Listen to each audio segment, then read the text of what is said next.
तीन चोर। बहुत दिनों की बात है। किसी शहर में रमन, घीसा और राका तीन चोर रहते थे। तीनों को थोड़ा थोड़ा विद्या का ज्ञान था। तीनों चोरों को विद्या का ज्ञान प्राप्त होने के कारण बहुत घमंड था।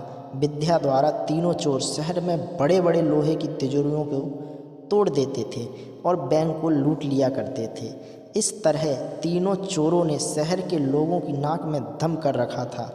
एक बार तीनों चोरों ने एक बड़े बैंक में डकैती करके सारा माल उड़ा दिया। तब पुलिस को खबर हुई तो तीनों चोरों को पकड़ने के लिए तलाश करने लगी, मगर तीनों चोर पास के ही एक घने जंगल में भाग गए।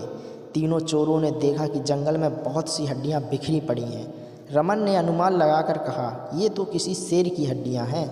मैं चाहूँ तो सभी हड्डियों को अपनी विद्या के ज्ञान द्वारा जोड़ सकता हूँ।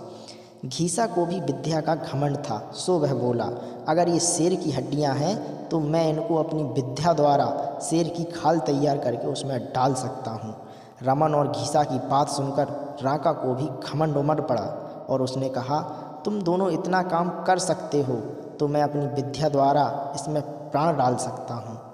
तीनों चोर अपनी विद्या का प्रयोग करने लगे। कुछ देर बाद रमन ने सारी हड्डियों को जोड़ दिया और घीसा ने शेर की हूबहू जान डाल दी। थोड़ी देर में तीनों चोर सामने एक जीवित भयानक शेर को देखकर थर थर कांपने लगे, मगर शेर के पेट में तो एक दाना नहीं था। वह भूख के मारे गरजता हुआ तीनों चोरों पर हमला कर बैठा और मारकर खा गया। शेर मस्त होकर घने जंगल की ओर चल दिया। दोस्तों, इस कहानी से हमें क्या शिक्षा मिलती है? दोस्तों, इस कहानी से हमें यही शिक्षा मिलती है कि कभी भी घमंड नहीं करना चाहिए।